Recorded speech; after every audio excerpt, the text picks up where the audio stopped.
ماہ محرم الحرام کے دن انشاءاللہ کل سے شروع ہو جائیں گے، اور محرم کا مطلب یہ ہوتا ہے کہ انسان خود کو ولایت کے لیے آمادہ کرے۔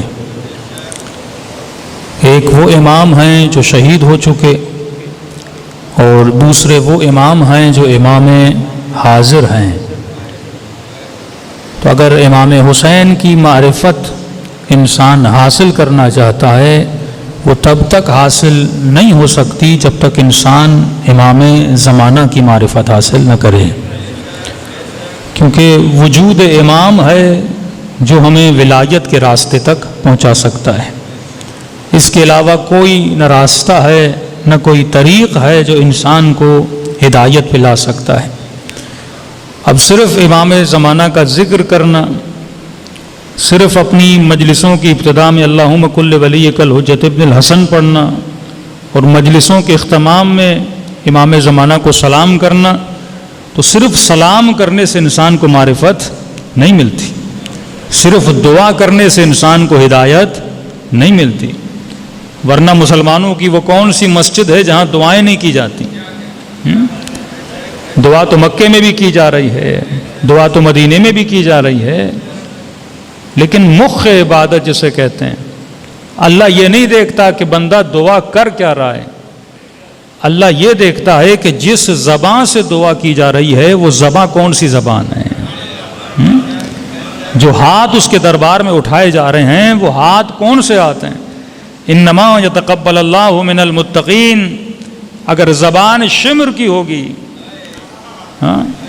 لیکن قرآن پڑھا جائے اس زبان سے، اس زبان کا کوئی فائدہ نہیں ہے۔ اگر آنکھیں ابن سعد والی ہوں اور ان آنکھوں سے کعبے کی زیارت کی جائے تو اس زیارت کا کوئی فائدہ نہیں ہے۔ اگر شکم امیر شام والی ہو اور اس میں کتنی بھی حلال روزی ڈالی جائے تو اس شکم کا کوئی فائدہ نہیں ہے۔ پہلی شرط یہ ہے کہ اگر پاک پانی پینا ہے تو اس کے لیے پاک ظرف کا ہونا ضروری ہے۔ اگر ظرف پاک نہیں تو پاک پانی کا کوئی فائدہ بھی نہیں ہے۔ مثلا یہ گلاس ہے، گلاس کے اندر پانی ہے، پانی پاک ہے، لیکن اگر ظرف نجس ہو تو پانی بھی کیا ہو جائے گا؟ نجس ہو جائے گا۔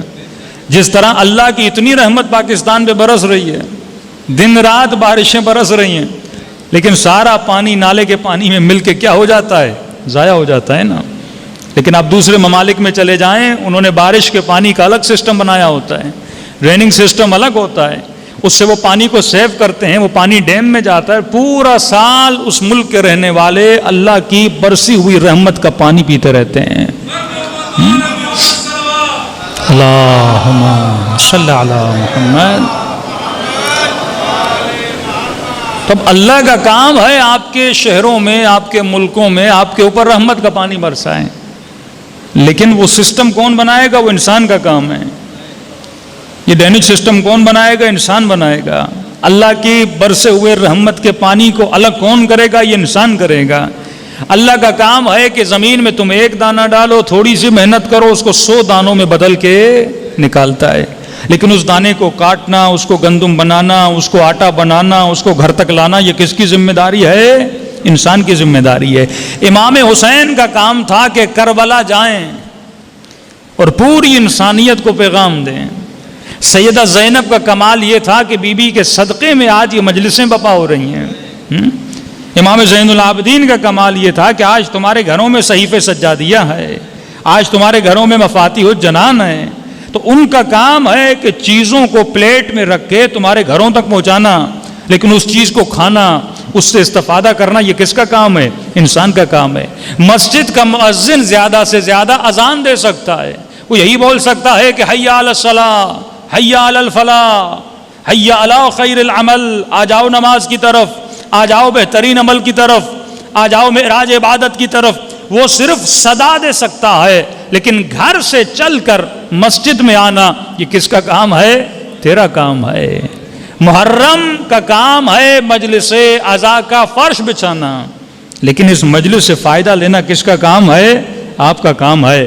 ماں بھی زیادہ سے زیادہ کھانا بنا کے پلیٹ میں رکھتی ہے، بہت زیادہ ماں مہربان ہو جائے وہ لقمہ بنا کے تیرے منہ میں ڈالے گی، لیکن لقمے کو چبانا کس کا کام ہے؟